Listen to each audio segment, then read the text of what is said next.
Good morning, everyone. Welcome to today's webinar. I think we have a few people still joining, but it looks like we can get started. Our topic today is all about metrics that matter, specifically the top 3 key performance indicator that you can't or maybe shouldn't live without. We'll run through a couple housekeeping items while we still have people logging on to the webinar.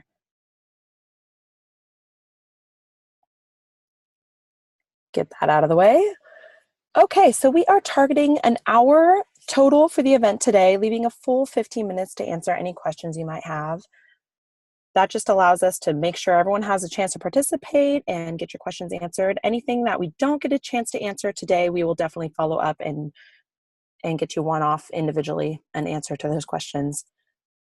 All lines are on mute today, so any dogs you have barking in the background or babies crying, if your house is anything like mine, we won't be able to have them join our presentation. So don't worry about muting yourself or anything like that. It's already on mute. Enter your questions into the Q&A box. You can see that down at the bottom of the screen today. We have a chat box. We'll be monitoring both, but it's just a little easier to go to the Q&A box. We'll be heading there first. So go ahead and enter them there. And feel free to enter them as they come to you. If something is relevant while we're chatting throughout the webinar today, we'll go ahead and answer that as we go. So don't feel like you have to wait till the end of the event either. Some of the questions might get answered as we go, but we're happy to address anything. We are recording the event, as you can see up in the top corner, and the recording and the slides will be sent out when they are finished. So we get this all the time. Yes, we'll be sharing what is covered today. Everyone needs some good KPIs in their life. We're happy to share them. So don't worry about that. We are recording if you have to jump early. And next slide.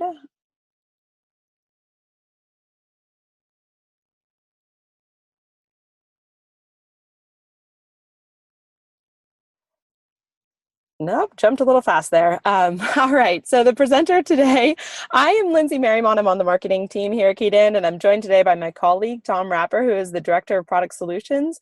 Tom is new to Keyed-In, but no stranger to the market, having served over 10 years at ChangePoint in various product and customer success roles. More importantly, he spent some time consulting and has a wealth of knowledge around project management and project software, so lucky to have him with us today. There we go. And apparently, as you can see here, Tom is an avid fan of women's hockey and curling, which I'm sure far predated the recent Olympic Games, but glad he was cheering the teams on, so go Team USA. Our topics today, we will be discussing project KPIs and everything that goes along with them, from setting up KPIs, understanding what you are measuring toward, and who you are measuring it for. The top 3 KPIs we think you should be measuring, spoiler, they are utilization, plan costs, ROI, and some bonus custom metrics we've seen used. We'll weave in some of how to effectively use these to demonstrate value and ways to communicate them to stakeholders. So that's what's in store. With that, Tom, take it away. All righty. And yes, I'm the one that's controlling the slides and hopping all around. So PowerPoint pauses at all the fun moments there.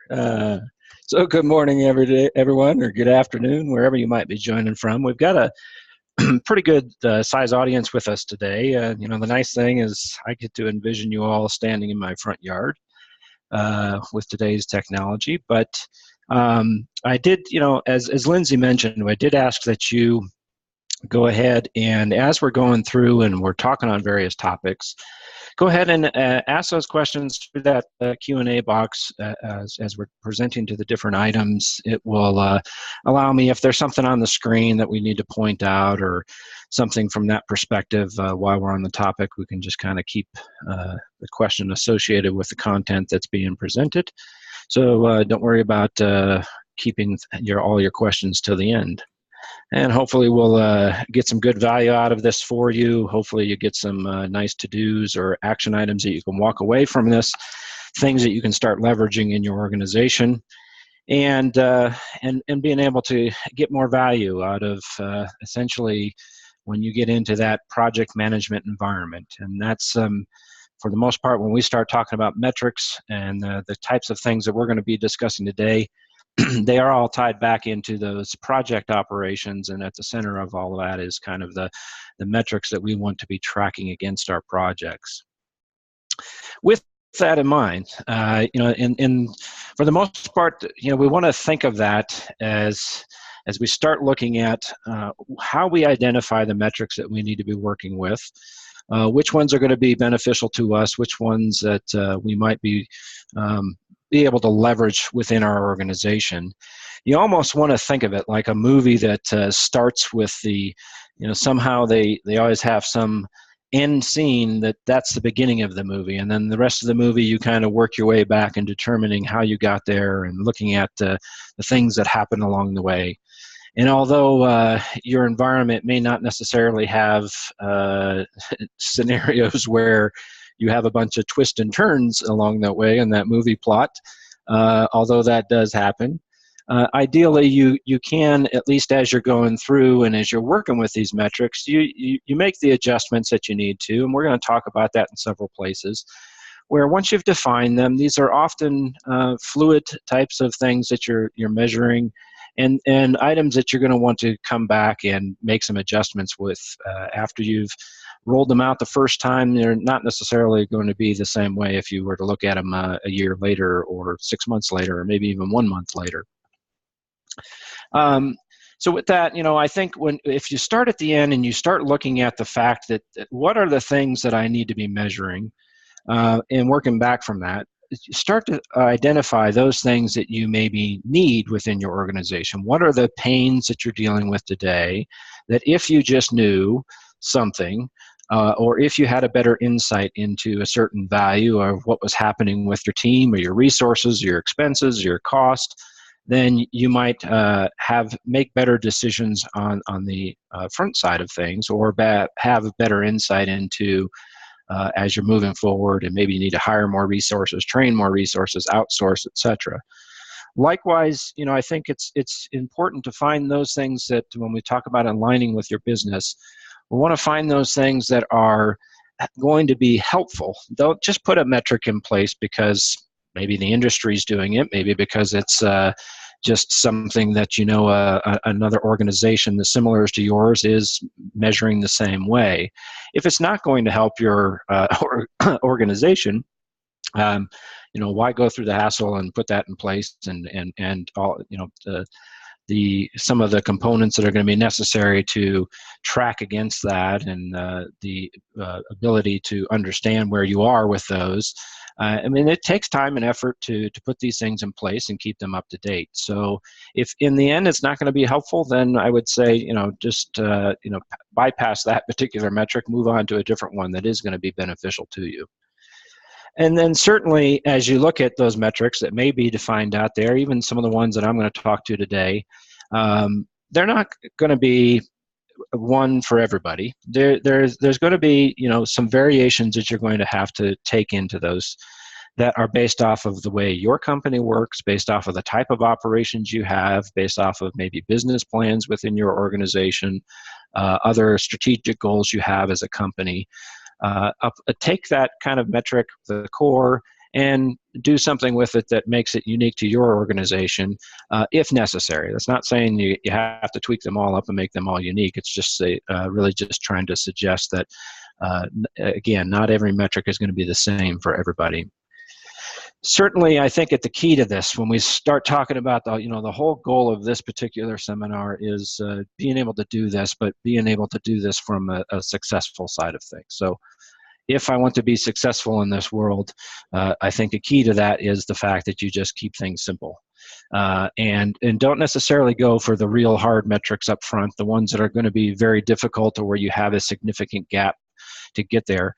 Identify some of those easier ones for you to get to initially, tackle those, and then after you've got that one in place, then potentially add some more metrics in place. So use this as kind of a stepping stones to building out this environment and getting to those different, more difficult metrics maybe down the line. Certainly along those lines as well, understanding the audience, making sure that in the end, if I'm reporting this back, then I'm reporting it back that it's going to be valuable to the people that are either participating in it and helping you get to those metrics, or that from an executive or management level within your organization, that they, again, are going to see something that helps them to make decisions and helps them to make or get an understanding of, okay, here's why our organization's busy, here's why we can't invest in these particular areas, here's why we need to go hire more people, etc. I mean, understand the end result of when you start seeing the output from this. Will this give somebody help somebody make a better decision? Likewise, I think the assumptions, again, we've mentioned just the fact that as we go through, we're going to cover off some top 3 and maybe some bonus 4+ metrics that we'll talk to, but kind of cover the top 3 that we've seen as being probably the most common and that are leveraged by many of our customers. And not all of them are leveraged by all customers, but certainly they're the most common ones that we see coming into first off for most organizations. All right, so let's dive into our first metric here.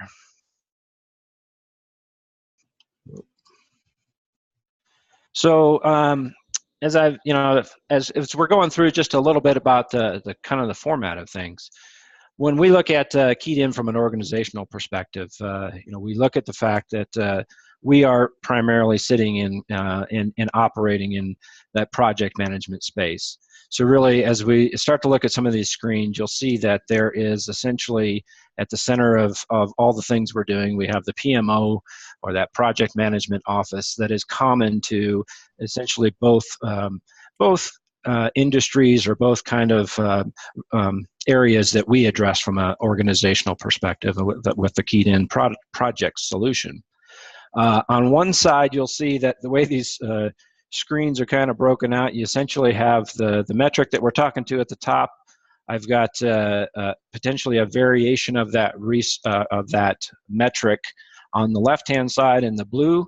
This is going to be covering, for the most part, when we start talking about organizations that fall under the category of PPM, enterprise portfolio management, maybe EPMO, ITPM would also fall in this space as well.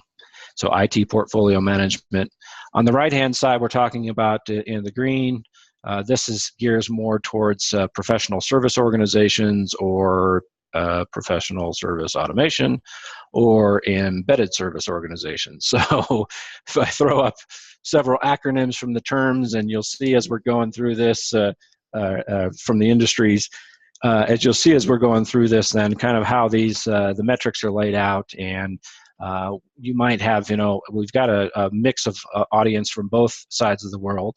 There's a common, oftentimes, because that project is at the center of both worlds, and the reason we can, as a company, address both marketplaces fairly easy is there's lots of commonalities between the two. So you will find some things that are just as applicable to both sides of the fence. But in general, you'll see things that are a little bit more applicable to the PSA world on the right side, and the PMO side, or project portfolio management, on the left side. So let's talk about with utilization. Essentially, when we start looking at resource utilization, you'll see that we've got this formula here that is essentially the total time spent, and looking at that divided by the total available hours. And again, in your organization, you may take this and you may tweak up this formula and say, all right, well, I have to take this and multiply it times some factor. That's okay. I mean, there are, again, there's going to be some variations to this.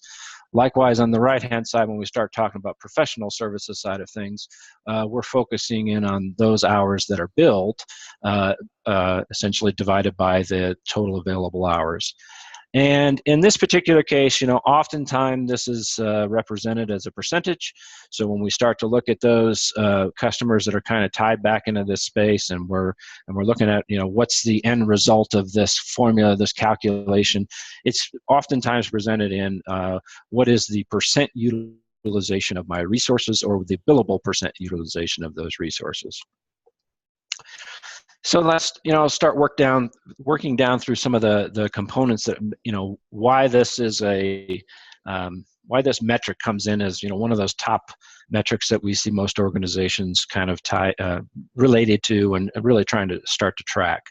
I mean, one thing you need to keep in mind is the fact that for the most part within this environment, each user will vary. I mean, it's not necessary. You might have a team of people that are going to have a common percentage associated with them, or some kind of commonality to the fact that how we're going to determine their availability.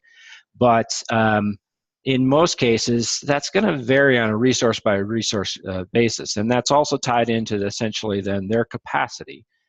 And it's important to think when we start looking at that capacity side of things, we need to consider the fact, and we want to be realistic about the fact that there is going to be non-productive time that your resources are going to spend in non-project based work.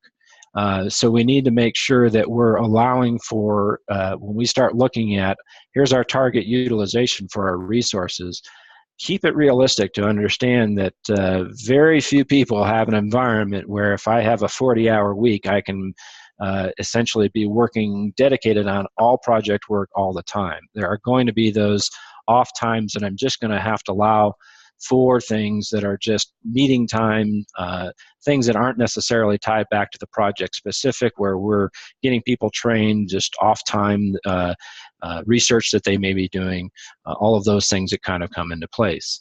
And the reason I separate out the keep the lights on work from this non-productive time is you still may have work that they're doing, and I refer to this, keep the lights on is more of that still non-project work. We still have them doing things that are applicable to their job or their role, but it's not necessarily tied back to one particular project, or it may just be a type of work that they're doing, some kind of reporting that they just need to be doing on a regular basis.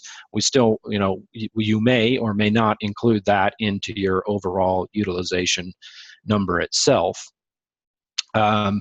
This does get to be one of those key identifiers, and the reason why we have this is one of the top priorities, probably the number one priority metric most organizations are interested in, is because overall this does help your organization define and understand what can we deliver, what is our ability to get things done. And especially when we start talking about on the internal side of things, if we look at that project portfolio management world, then that's looking at the fact that we have an insight into the fact that there if with all these things we want to be doing as an organization, do we have the depth and breadth of resources and capability to get those things done? And in most organizations, we don't. There's more that we want to do than we can do. So we have to identifying, well, what's our ability to deliver on these things? There's only so many hours in a day and only so many resources that we have. So where do we come into play? Likewise, when you start to look at plan versus actual or expected versus actual, and we'll look at kind of just a couple variations of that, there are going to be a case where you could look at utilization based off of the fact that what we plan from a project basis, so on a project by project, or what is just the total expected availability of that resource. So even once we've taken into consideration that non-project time, I still expect that this resource is going to be 30 hours out of their 40-hour week might be associated with project work, right? So we can evaluate those from two different areas.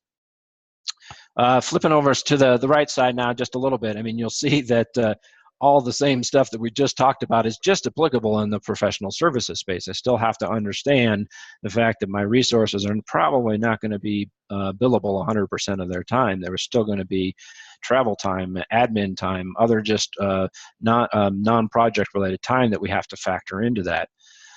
But on the professional services side, this is typically going to tie back into the fact that we have company goals and targets that if we don't achieve these, we are impacting the company as a whole. We might be impacting the profits of the company. We might be impacting the fact that, from our services business, we're just not billing enough, etc.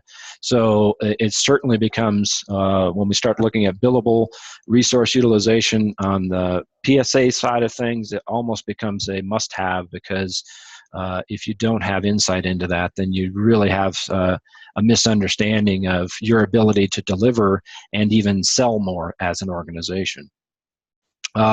Oftentimes, you will see the fact that bonuses and compensation are tied into that billable resource utilization, and that's beneficial to both parties. I mean, certainly it's one of those things that if I know as an employee that my compensation is tied to how well I am doing, then I'm more likely to make sure that you're aware of the time that I'm spending and where I'm spending it and how I'm billing those customers, etc. So that's one of those things that can certainly help with ensuring and encouraging your people to record this as one of those metrics that they're working with. And likewise, one of the kind of in a similar note, you do need to allow for the fact that there will be potential write-offs in this world.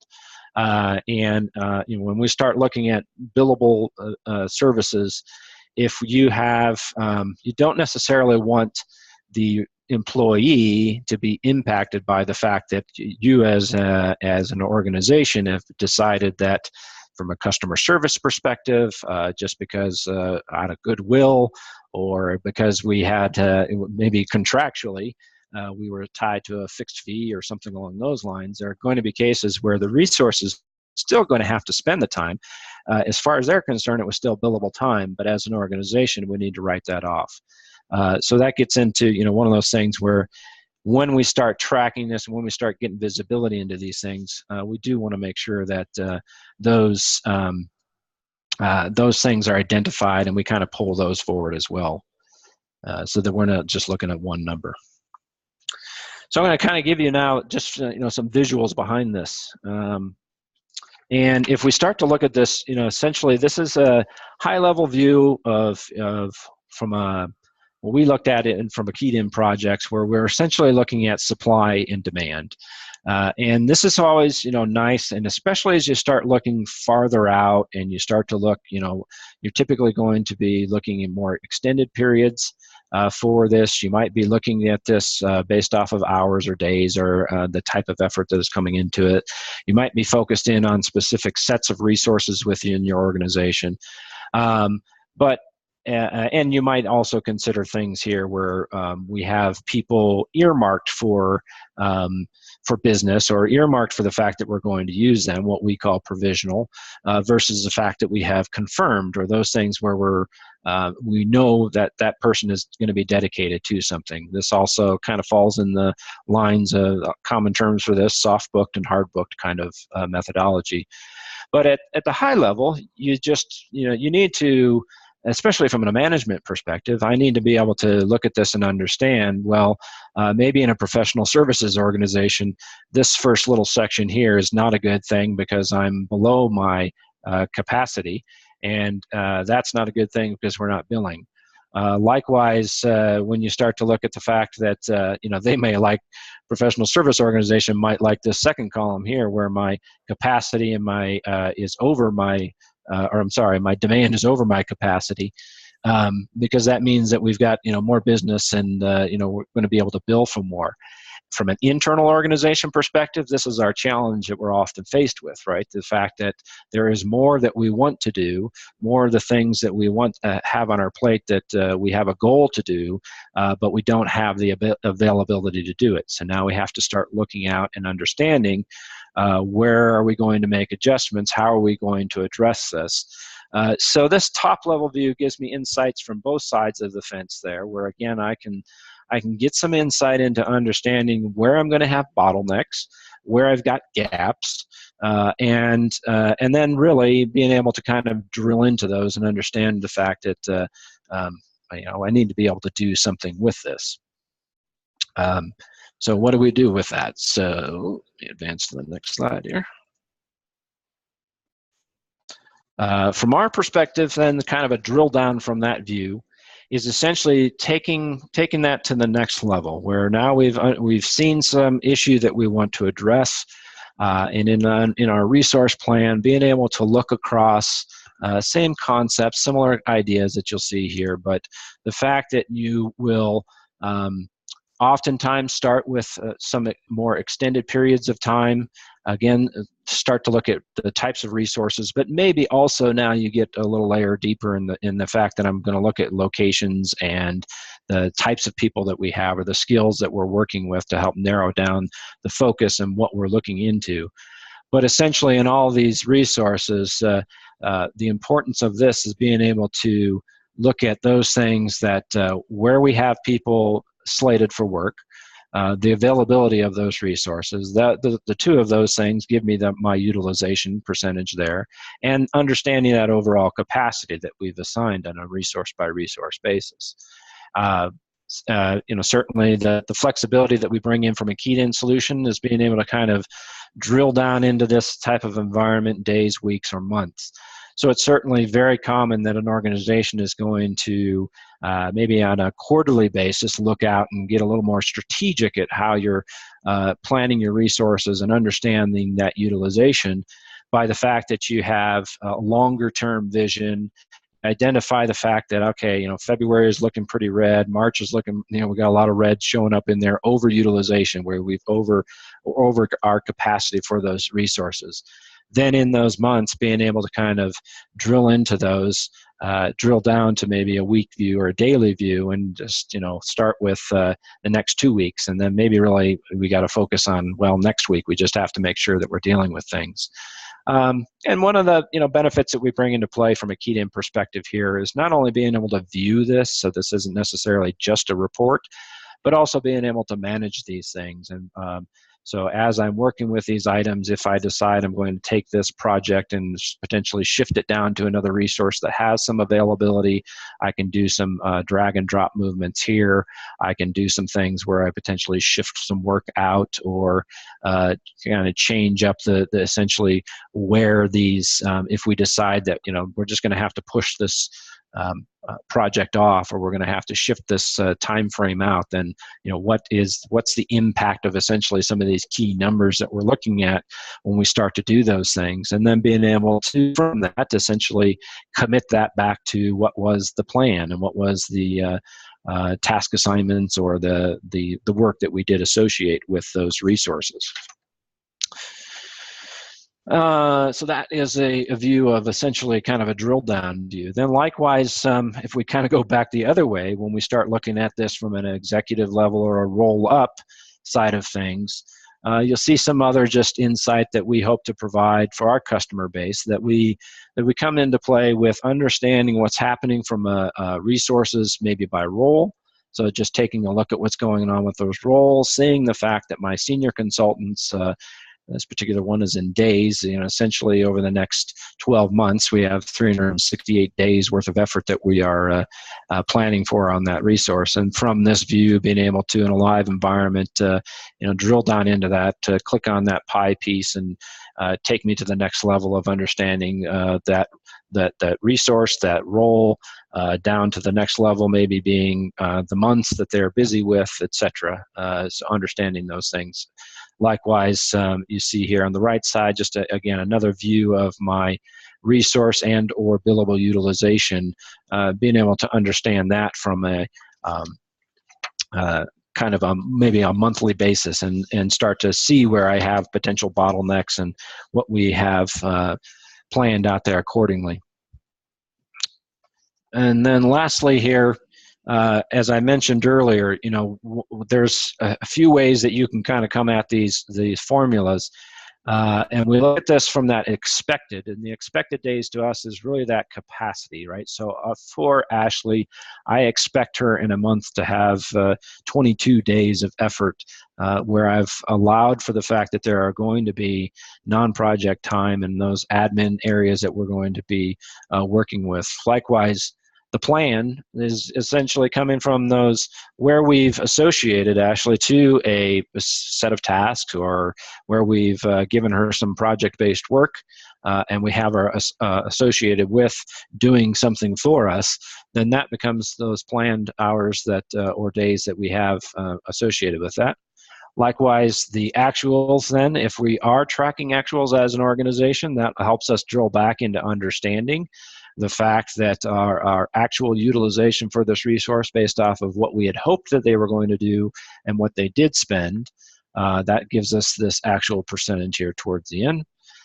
And lastly, you'll see here in those organizations where you have professional services and you're dealing with the fact that you have billable resources, then here again, we want to make sure that we're understanding from a billable percentage perspective, how much of the time did they spend was billable. And as I mentioned earlier, then you could, I don't have it in this particular report or view, but if you took this out one step further to understand that time that was written off. So although there was 17 days of effort that we assumed it was billable, maybe as a company we wrote off 2 or 4 of those hours. So again, you could have a kind of an adjusted value there that would bring that into play. I'm going to pause there and see if we had any questions come up on utilization before I move over into our next metric. Yeah, Tom, let me pause you right there real fast. You talked about utilization on plan versus actuals. Somebody did ask a question. Is there any way to determine utilization without actual time? They don't want to track actual user time within their organization. Yeah, so that is an interesting one, because it's one of those things that I have seen come up from just had a call, last week, essentially, even with a prospect around the fact that they, wanted to understand what was happening with their resources, but they, as an organization, just don't want to feel like Big Brother and make their people record time. And that's certainly easier if you're on the professional services side of things. Like I said, it's often tied to the fact that people understand that I need to record my time because that's going to show up on an invoice or a bill someday. And if we don't do that, then that's going to be trouble for the organization.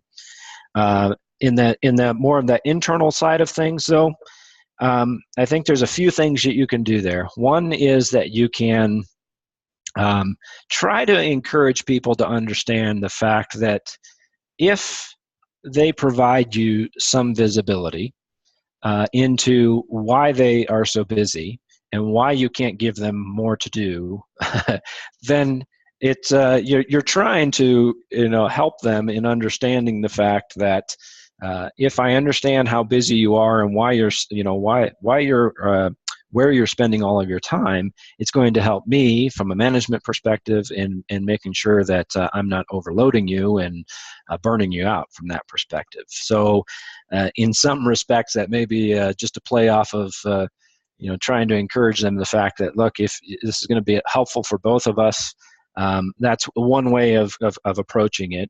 The other side of things is you can not necessarily have to worry about, if you are going to ask them to track some time, don't worry about forcing them to track all of their time. So don't make them feel guilty about the fact that they didn't work 40 hours in a week or something along those lines, right? That you have to record for every hour in the week. But at least if you can get them to track back to where they spent their time. If you don't get into tasks assignments, no big deal. At least you can say, well, for this project, can I at least record, tell me how much time you spent on this project? Or even up a level from that, if you at least get them to say, I spent several hours this week doing development work, or doing report generation, or doing a classification or a type of work.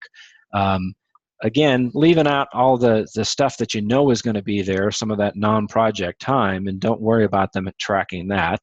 I've seen that kind of be one successful. And I'd say the last one there is when you start looking at the fact that you have resources that if they can at least give you some kind of percent complete, maybe not even the amount of time they spent, but the fact that you gave me a task or you gave me something to work on, and I am 25% done with it, I'm 40% done with that, it may not give you an exact resource utilization number that you can calculate directly, but it does give you that feedback mechanism so that are we on track to being able to complete this project successfully? Are we able to do more with the resources that we have, et cetera? So I think that's 3 different ways that I've kind of would say that can be tackled. That's excellent. Thank you. And can you also, I'm not sure if you have this on hand, but do you have any industry standards for percentage for utilization targets? Yeah, so I think from that perspective, there are, I have seen anything from probably a 60 to 70% range is fairly common. What people would assume that people are going to have that 30 to 40% of their time is still going to be in that non-project based work. Now that will vary on both ends of the spectrum, so it certainly can change, but that's a pretty common target that's usually out there. For billable organizations, you might kick that up and you might expect that your resource is going to be 80% or more. Likewise, if you are just dealing with internal resources, that could go down to 50% or something like that. So that 60 to 70%, I think, is probably the most common range there. Great, that's helpful. Thanks. No problem. Okay, so let's move on. So from a perspective of plan, cost, and charges, really on this one, we want to just look at the fact that there are on the costing side of things, when we look at internal perspective, there's a few things you can be doing from an organization.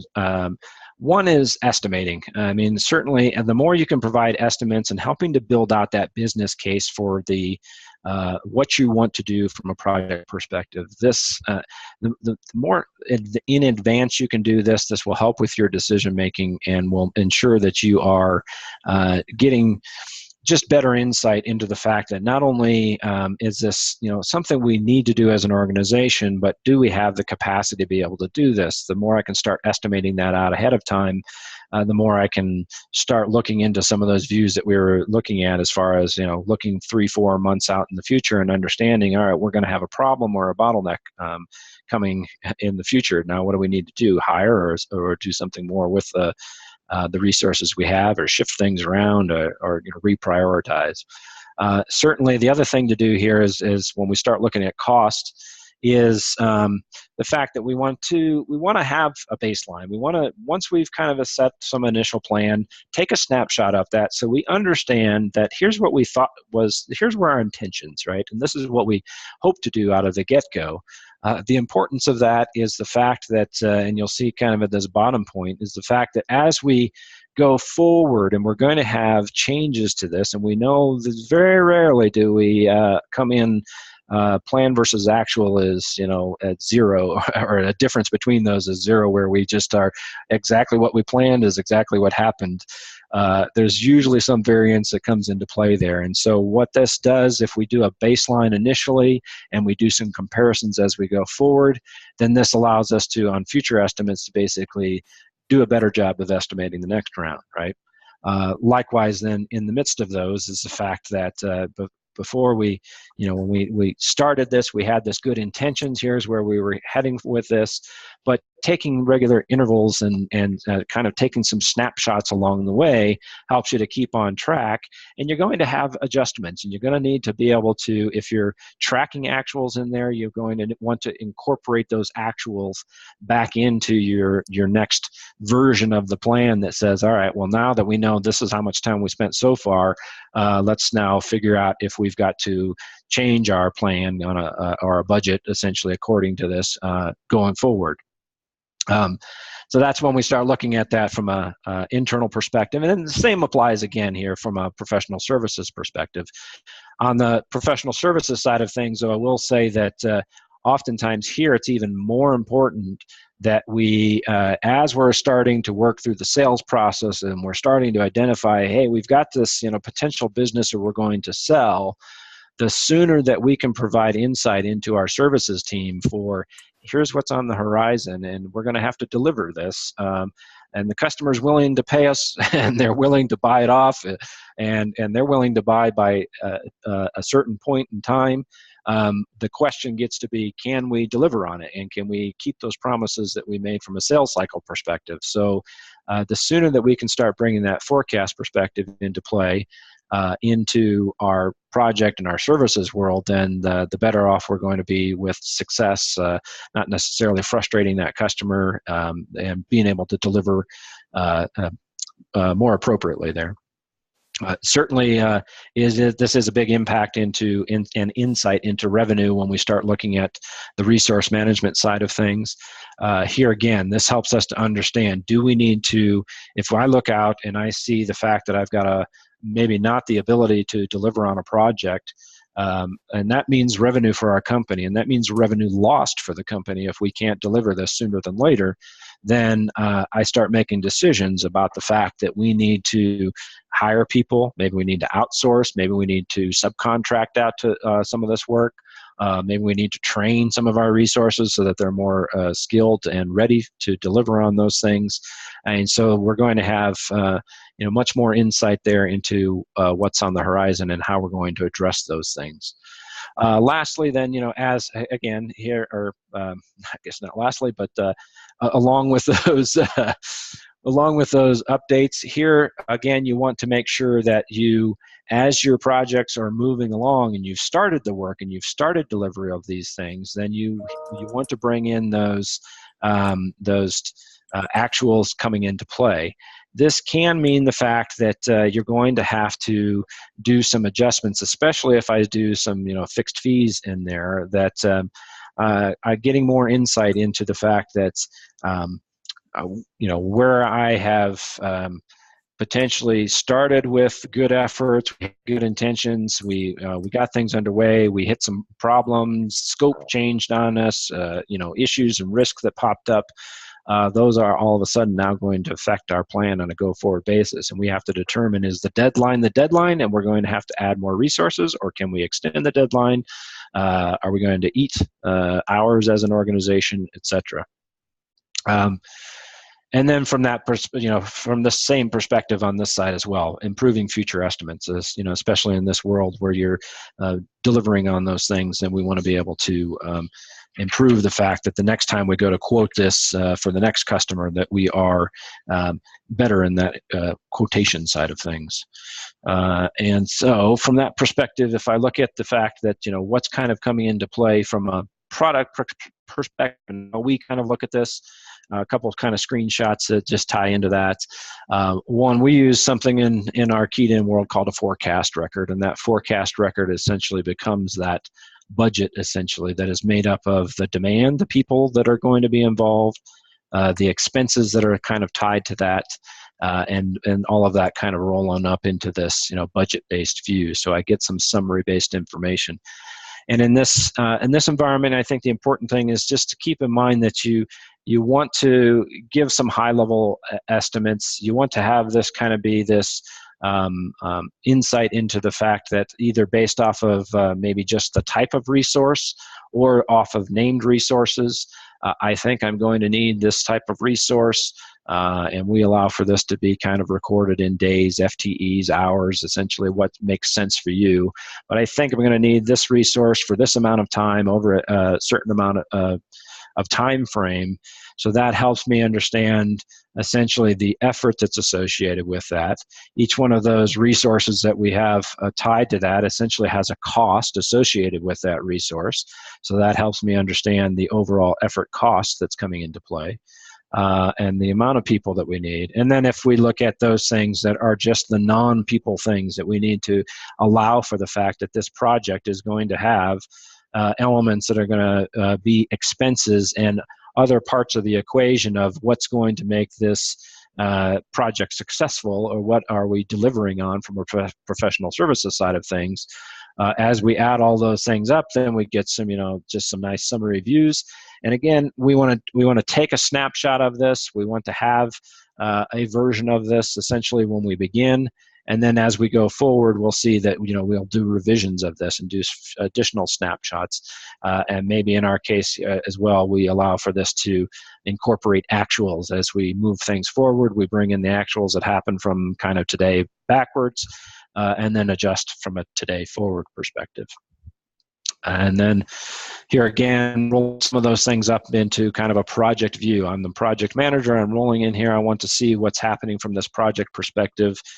You'll see this planned cost by month view. This is meant to be on a kind of a month by month basis, not necessarily a cumulative view. So on a month by month basis, You see, in this case, we anticipated a certain amount. This was what we had budgeted from an effort perspective, and this is what we came in at from a actuals perspective. So we spent a lot more time than we anticipated there, but maybe that'll even itself out as we move things forward. Or maybe not. So you just need to getting that insight along the way, understanding how you're tracking against those things helps you to get some better ideas there, and how you're going to adjust. Yep. Real fast, Tom. Sorry, don't want No to problem. slow you up here. There was a question that came in. How early should we start forecasting costs? Yeah, so I think it depends on the dynamics of your organization and how fast you have the ability to adjust or shift.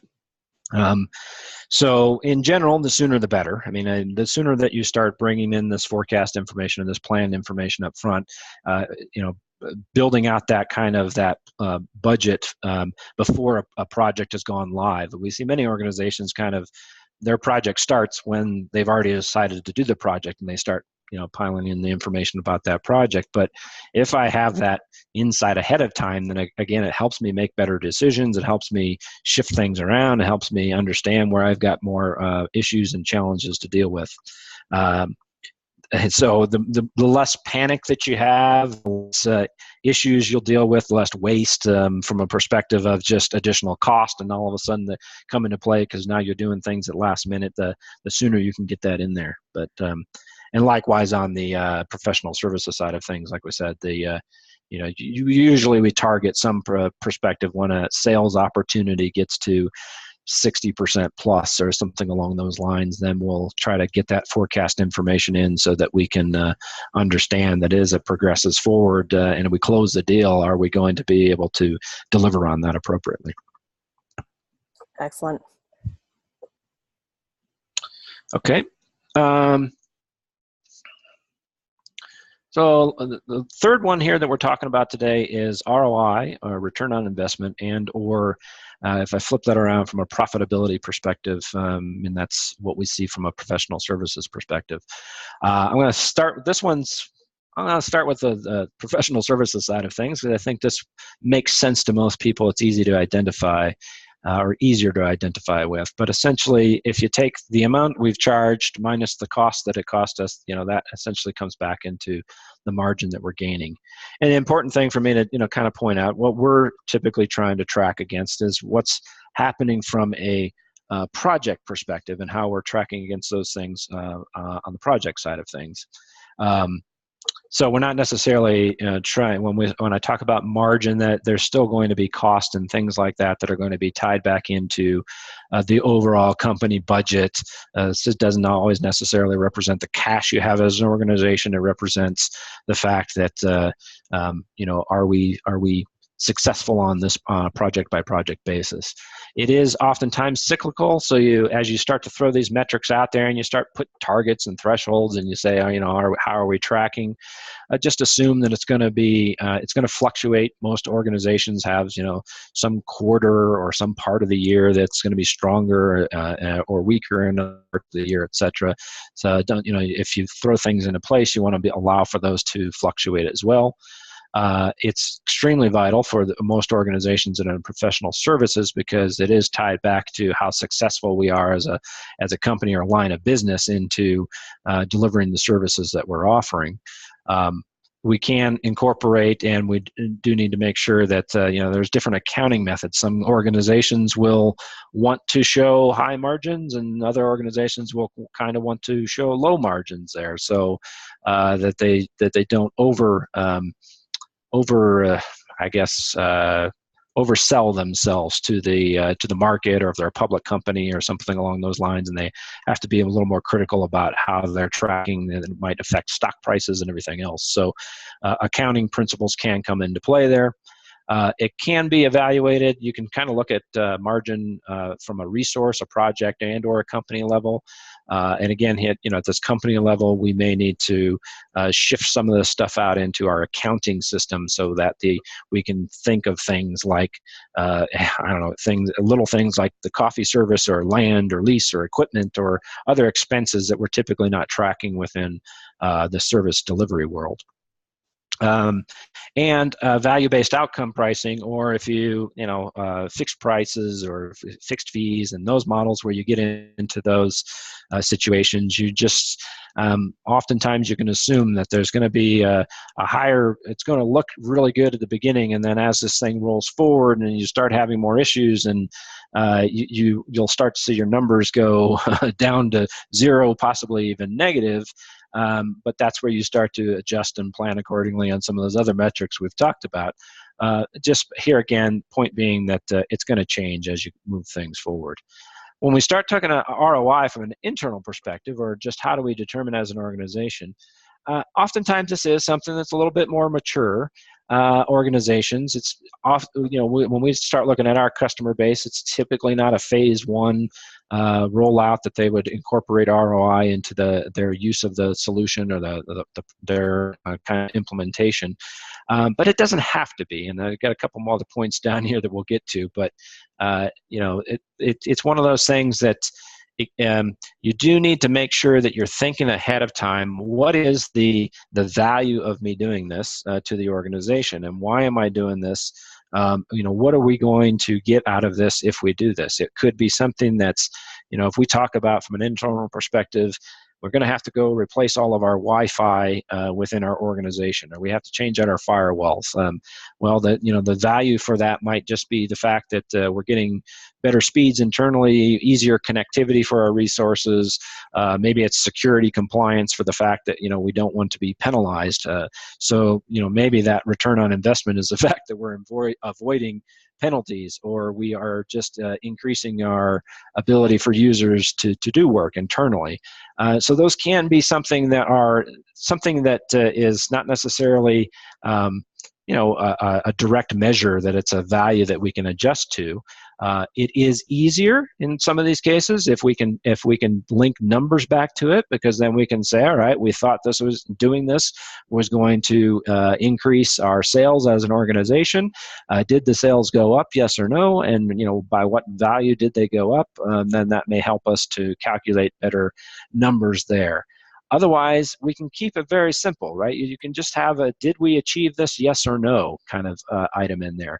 So was the return on investment, when we said we were going to replace all of our Wi-Fi throughout the organization, did that allow more users to gain access to the network, or allow guest access to our corporate network or something along those lines?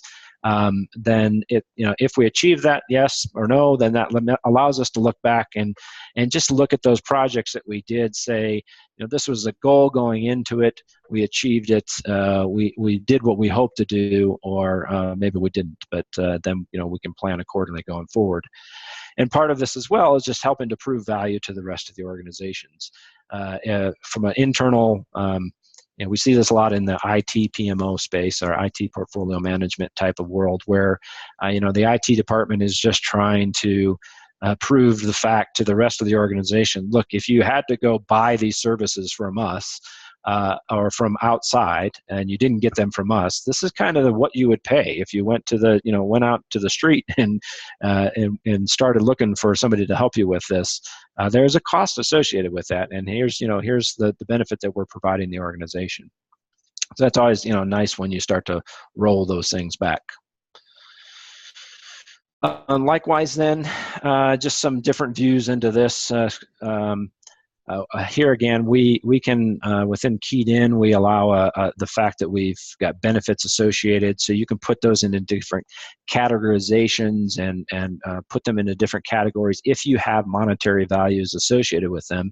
This is an example of where I can start to look out for this project. If we do this, we're going to have, our goal is to do some reduction in cost by simplifying our multiple vendor contracts, and those cost reductions might be these amounts over this period of time. So this is the benefit we gain as an organization in doing this. If we start doing some of those things where we track maybe some different types of metrics, then you can see this, more of a bubble chart up on the right, where we're looking at scoring these projects and determining, did this, before we even go forward with this project, if we look at some of the things that make up our decision process for doing this, the benefits that we'll get out of doing this, we can tie some equations and things back to it that allow us to do some things that you see here along the lines of this these custom metrics that we this is an example of coming out of some of our customer base here, where you have different categories that you're looking at when I'm looking at a project. Is this going to be some kind of help us with a strategy, or is there going to be cost savings? And any of these values, even if they're just kind of selections we make, we can tie formulas back to them, and that formula can help us come back with a score and help us make that. The profit side of things, this is, again, much easier to identify, much easier to see the fact that we had charges that we had spent, we had costs associated with that, what's the margin tied to that. But also understanding the fact that we have people busy doing work, and there is a period of time where they've done the work, they've said they're completed, and we have not necessarily invoiced the work, and so we haven't billed our customers. So getting some insight into the fact that there's potential margin and revenue out there that we're missing is a goal of a picture along this line. Going to take a quick zip. Is there questions on any of that stuff? Yeah, there was actually one that came in. I know you have some custom metrics to get there in just a couple minutes here, but someone asked, we don't bill for time and materials and resources cover many customers at one time. Is there any easy way to determine margin for the customer or managed service? Yeah, so two things I think you could do there. One is just by the fact that you do get people to record at least two classifications or the time type. So if you at least, it might not be tied directly to a specific customer base, but you might have at least the fact that people are going to tell you, I'm spending this much time doing this type of work, then that can lead into that, give you some insight into the fact that, all right, well, here as a resource where we're spending our time. Likewise, I've seen some customers where they'll just set up a project with some specific task for, again, those same ideas, where they'll have types of work that they're doing, or maybe even one project that kind of references multiple customers. And so a task represents each customer, and we'll record time to that. So then as a whole, we can see that, for all this type of work that we're doing, or be able to do some more slicing and dicing of that. Okay. All right, then the last kind of bonus stuff that we talked about here is just the fact that we have custom metrics that we dive into. And really this is getting into more of a case where there are going to be things that you want to, as an organization, look into and understand. Things that on that previous screen, are their users impacted? And this could be, again, putting values to this, a high number, low number, what if sometimes it's good, sometimes it's bad, the number of users impacted. Strategic goals, does it to map back to what we're doing from an organization? From a payback period, is if this might take a long time to get there, so it may not be worth doing. Lots of other things that you can leverage when you start to look at the fact that ways that you can just essentially make informed decisions. I want things that I can track back to. I want a mix of subjective and objective metrics. So those things that are can be calculated, it's fairly formula based, or those things that are kind of opinion based. And all of those things can help us to choose things, make better decisions and move things along. Putting values to choices in there, like we saw on the drop down on the previous screen. And overall, we want things that essentially help to drive user adoption. If I, as a user, know that when I put some values in here, it's going to help me, it's going to help, provide something for me in the end, then I'm more likely to contribute to this environment. So give those targets in there and leverage those on a go-forward basis. And I'm just going to kind of skip forward here to how you get started with this. We talked about the fact that you kind of start at the end and identify those business needs. Look at the fact that what's at the end, what do we need to be tracking against? Identify the gaps that you have there. So from a perspective of understanding, what you can obtain today, what kind of information you do have available to you, figure out what's missing, and then determine, all right, so what's it going to take to get you there? certainly starting to understand the view that you need to see in the end. What is the kind of visibility in the end after I've captured all this information, and I look at it at a chart or a graph or a table. What's the best way that I'm going to be able to analyze that and understand? Am I moving in the positive direction? Are things good? Are things bad, etc.? Getting executive level sponsorship, usually not a problem when we start talking about KPIs. I mean, usually executives love the fact that we're tracking against these. Teams can be more challenging, especially in those environments where you're not doing time tracking and all of a sudden you want them to, or the fact that, again, they just feel like, you're asking me to put all this stuff in there so you can pick on me. But here again, if you start to put things into place that will be beneficial to them, that will allow for that. And certainly communication is, never can be enough communication on this, making sure people understand here's why we're doing this, here's what we intend to do with this, here's what you'll get out of this in the end. And keep it fluid. Always review and improve, right? Don't assume that just because I roll this out in 3 months, it's not going to need a change to it.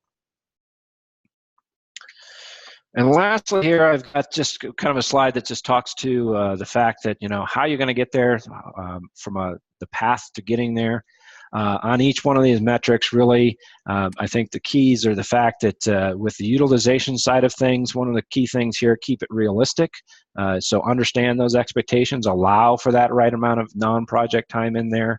If at all possible, tie some bonus or comp back to it. I mean, that's going to be your best way to make sure that people are willing to participate in that. And it doesn't necessarily have to be something that's a direct pay, physical cash or something along those lines. It could just be the fact that you get some kind of award, or lunch is paid or brought in one day or something along those lines, right? There's some goal of achieving things.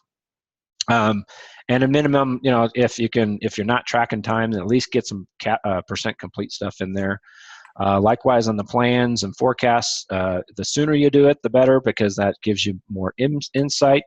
Don't be over optimistic from those perspectives. I mean, it's great to have good insight in there, but when you continually fail at estimating and you didn't allow for some of those things, if you have previously encountered issues and they're going to come up, allow for those in there. Put some buffer in there. And doesn't mean over buffer. It just means allow for some of those things. On the ROI side of things, again, start simple. Use some of the things that will give you some easy tracking, yes, no kind of answers that grow from there, and then adjust it and grow as you can. Start to evaluate things further. This is one of those ones that in some cases, you'll find that it's actually easier to start at the lower end rather than at the top end, right? So if I start looking at the profitability or the return on investment at a resource level potentially, and roll up to more of a top level company kind of things, it's potentially easier to get to some of those numbers at the bottom end than it is to try to figure out this top down view. And on the custom ones, again, make things that do find things that are going to make things easier for people, right? You're not trying to put all these things in place to make somebody's life harder. You're trying to put these things in place so that you can make their life easier and that you can provide value to them and you can give benefits back to the organization. And it doesn't necessarily mean everybody wins a trophy. It just means the fact that you want things that are if I've got goals that are out there, the more I can start achieving those goals, the more I can start checking that box saying, yes, I did these things and I completed that, the better I feel about it, the better I'm going to be able to, willing to participate and move things on and do more with as you start to expand into more metrics.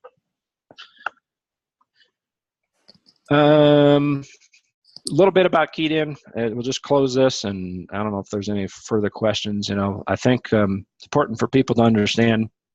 Keyed in is as a company came around in about 2011. It was started by just the fact that we had a couple of our founders come from Epicor, who's an ERP vendor. They were part of the executive and management team there. And when Epicor was sold off for a decent size acquisition, they decided they still saw some needs in the marketplace, and went out and acquired essentially a product called it, or from Atlantic Global, and that's essentially the keyed-in project solution today. And that was done back in 2012.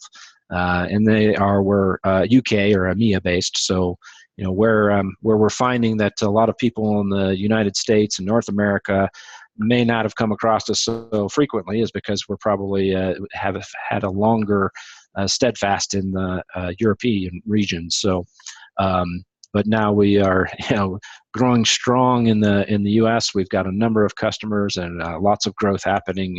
It's very exciting times here within Keyed-In. And we'll look forward to helping more customer base out there.